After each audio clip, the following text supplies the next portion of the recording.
Hola, hola, muy pero muy buenos días. Les saluda Hasblady Caterine León Fernández. Bienvenidos a nuestro podcast.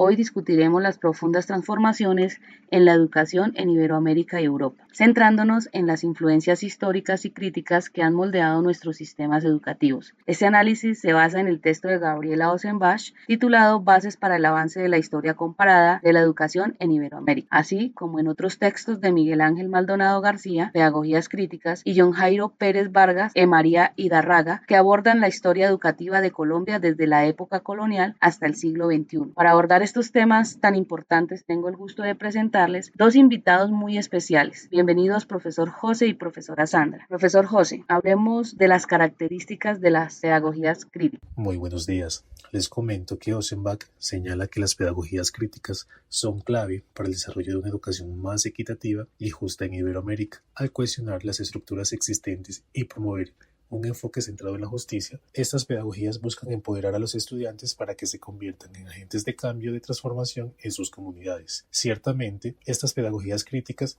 se caracteriza por cuestionar las estructuras de poder profundamente arraigadas y las desigualdades sociales dentro del sistema educativo. El compromiso no solo consiste en reconocer las injusticias existentes, sino también en fomentar un análisis profundo y crítico de cómo estas estructuras influyen en diferentes grupos sociales, especialmente en aquellos históricamente marginados o excluidos. Además de la crítica, las pedagogías críticas llaman activamente a los estudiantes y educadores a participar en procesos de cambio que buscan mejorar las condiciones sociales y educativas, reconociendo la diversidad cultural de Iberoamérica y la necesidad de incluir diferentes perspectivas en el proceso educativo. Mi profe José, ¿qué nos puede contar de la educación en el siglo XVI, la colonia y la influencia eclesiástica? Empecemos por el siglo XVI. En el año de 1538, con la llegada de los españoles a América y la fundación de Santa Fe de Bogotá, nació lo que hoy en día conocemos como el sistema educativo colombiano. A lo largo de la colonización, la enseñanza fue el mantenimiento de la Iglesia Católica, cuyo objetivo era evangelizar a los nativos y enseñar a la crema innata de la sociedad, los criollos. Surgieron las escuelas de primeras letras, las únicas escuelas activas de este periodo. Estas eran raras por lo general, situadas en las principales ciudades del virreinato y elogiosamente eran religiosas, fundamentadas solamente en la lectura, la escritura y la aritmética. Miles no tenían tiempo de enseñar a la gente común y solo criollos. Luego, en el año de 1580, se estableció la Real y Pontificia Universidad de Santa Fe de Bogotá, que se convirtió en la principal institución educativa del virreinato. Su currículo estaba marcado por un fuerte control religioso, combinando teología y filosofía y excluyendo a las clases populares, en particular a los pueblos indígenas. Profesora Sandra, cuéntenos sobre el control y dominio de la educación en la colonia. Recordemos que no solo era un medio de enseñanza, sino una herramienta de control social. ¿Cómo se utilizó para mantener el dominio colonial? La educación en ese tiempo era un privilegio reservado a quienes ya tenían privilegios. Las clases populares y más aún los pueblos indígenas miraban desde afuera como quien observa un banquete donde siempre faltara un asiento para ellos. La iglesia, dueña del timón cultural, utilizó la enseñanza como una herramienta de conversión y control, una especie de red misionera que atrapaba almas mientras moldeaba identidades a la imagen y semejanza de Europa. Los dominicos y jesuitas, tan brillantes como disciplinados, desempeñaron un papel decisivo en la fundación de universidades y colegios. Su misión era doble y perfectamente calibrada: evangelizar y formar a las élites criollas. En otras palabras, preparaban a quienes luego sostendrían la maquinaria colonial, una maquinaria que funcionaba como un reloj suizo, aunque curiosamente solo daba la hora correcta a quienes podían leerlo. Para los indígenas la educación era otra historia, o más bien otro género literario. Las escuelas destinadas a ellos eran misiones pedagógicas cuyo principal objetivo no era la formación integral, sino la asimilación, la sustitución de cosmovisiones ancestrales por la doctrina cristiana. Se les enseñaba, sí, pero con la misma delicadeza con la que se pule una piedra para que encaje en un muro ajeno. Y así, mientras las élites ascendían por escaleras de mármol académicos, los pueblos originarios eran conducidos por pasillos estrechos que no ofrecían más horizonte que el de la obediencia cultural, un contraste tan visible como el día y la noche, aunque ambos se cubrieron bajo el mismo cielo colonial. Profesora Sandra, ¿qué legado dejó la educación colonial en Colombia?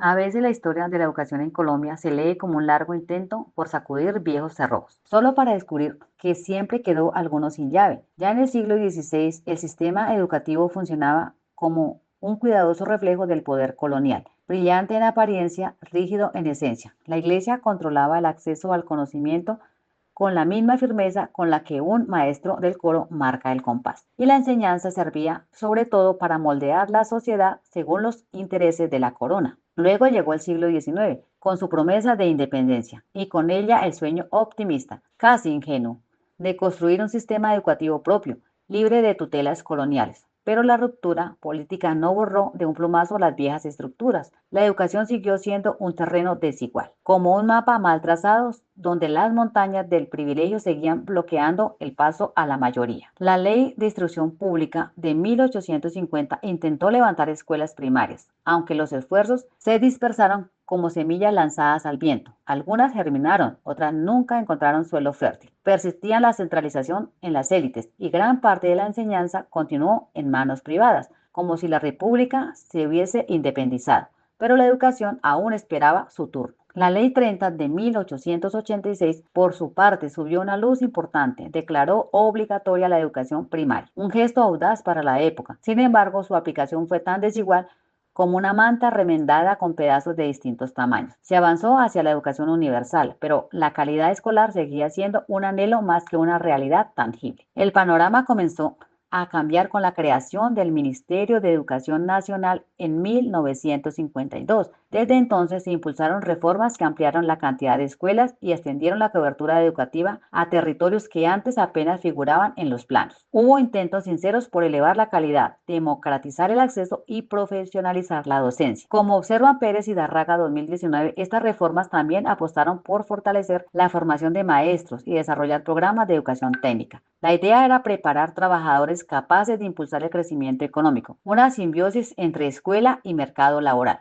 Pero como suele ocurrir, la teoría corría más rápido que el presupuesto. La implementación fue irregular y los recursos no siempre alcanzaron para sostener las promesas. La educación técnica y profesional cobró relevancia, empujada por un país que quería modernizarse. Aunque en ocasiones esta formación pareciera una brújula inventada, señalaba direcciones, sí, pero no siempre coincidían con las necesidades reales del mundo laboral. Así, la educación colombiana avanzó entre luces y sombras, aspiraciones y tropiezos, como un largo viaje en el que cada reforma empujaba un poco más la puerta, aunque nunca se abrió del todo, y quizás ahí radique su historia más humana, en esa mezcla de intención, contradicción y persistencia que define cualquier búsqueda por transformar un país desde las aulas. Concluir. La historia educativa de Colombia es un poco como cerrar un libro que todavía no decide si es epopeya, ensayo crítico o novela de aprendizaje. Lo cierto es que desde aquellos primeros siglos marcados por la mirada vigilante de la Iglesia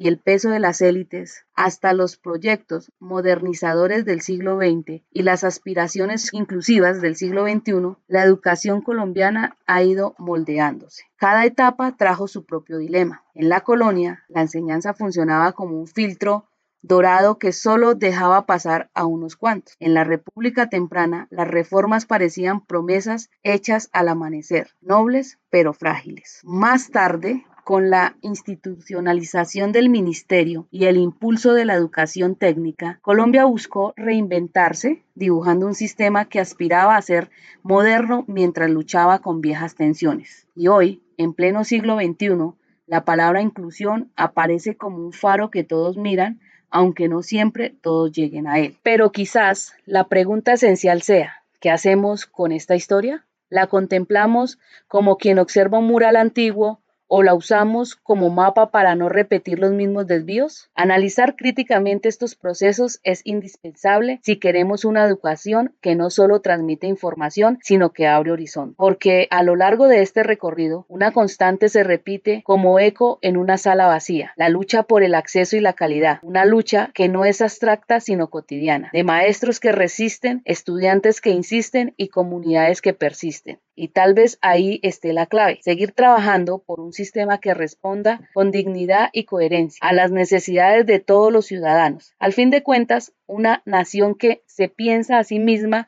desde la escuela siempre encuentra un camino incluso en los días más difíciles. Gracias, compañeros, por acompañarnos en este episodio. Los invitamos a reflexionar sobre el papel de la educación en nuestras sociedades y a seguir cuestionando las estructuras del poder que nos rodean. Hasta la próxima y no olviden seguirnos en nuestras redes sociales para más contenido.